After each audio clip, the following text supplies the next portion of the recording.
Assalamualaikum warahmatullahi wabarakatuh. Selamat berjumpa kembali dalam mata kuliah Ekonomi Mikro.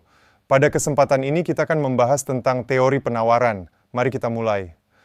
Teori penawaran, Shapley Theory, dalam ilmu ekonomi adalah salah satu konsep inti yang digunakan untuk memahami bagaimana harga dan jumlah barang atau jasa yang ditawarkan dalam pasar ditentukan.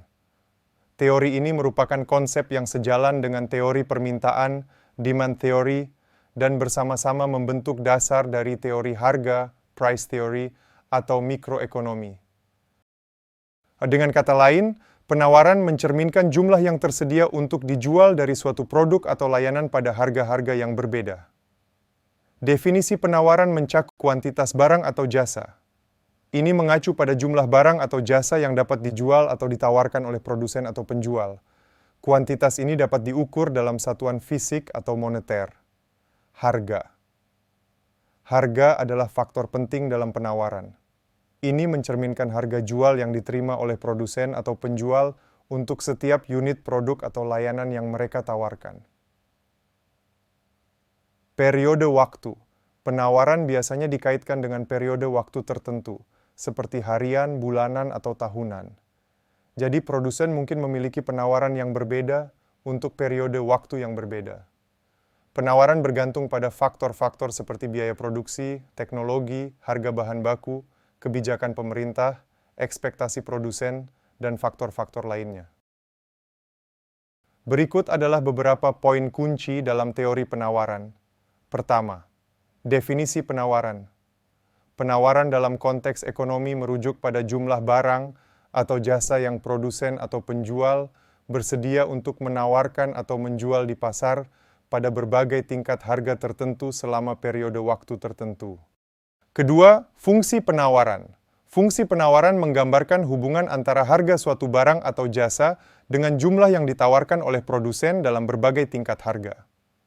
Fungsi penawaran biasanya dinyatakan dalam bentuk matematis atau grafik dan mencerminkan berbagai kombinasi harga dan jumlah penawaran yang mungkin.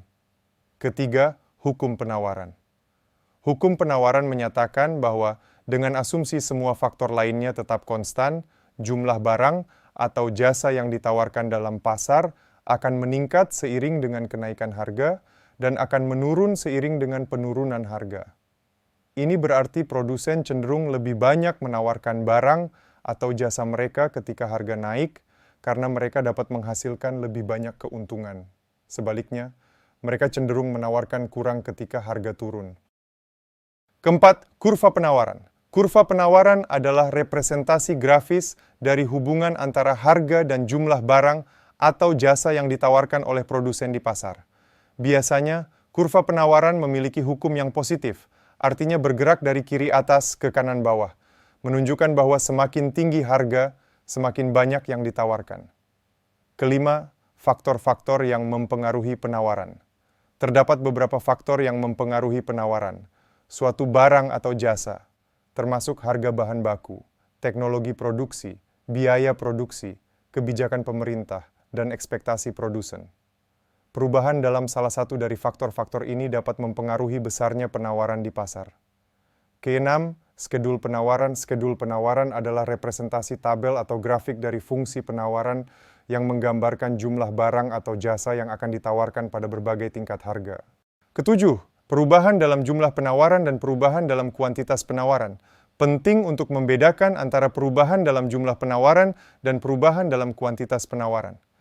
Perubahan dalam jumlah penawaran merujuk pada perubahan seluruh kurva penawaran sebagai akibat dari faktor-faktor produksi yang berubah, seperti teknologi baru atau perubahan harga bahan baku.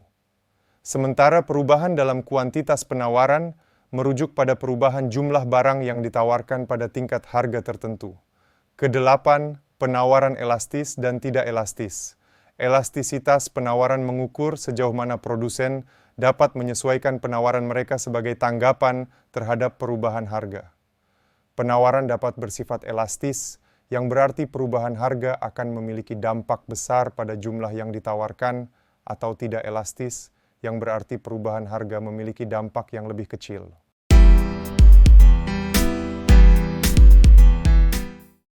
Untuk menggambar kurva penawaran, Anda perlu memiliki data, yang mencantumkan jumlah barang atau jasa yang ditawarkan pada berbagai tingkat harga. Setelah Anda memiliki data tersebut, Anda dapat mengikuti langkah-langkah berikut. Langkah 1, kumpulkan data penawaran. Anda perlu memiliki data yang mencantumkan berbagai tingkat harga dan jumlah barang atau jasa yang ditawarkan. Data ini dapat diperoleh melalui penelitian pasar atau sumber data ekonomi yang sah. Selanjutnya, data ini dimasukkan dalam skedul penawaran, misalnya sebagai berikut. Pada harga P1, yaitu sebesar $100, jumlah barang yang ditawarkan sebanyak 50 unit. Ketika harga naik menjadi P2, yaitu $150, jumlah barang yang ditawarkan meningkat menjadi 80 unit.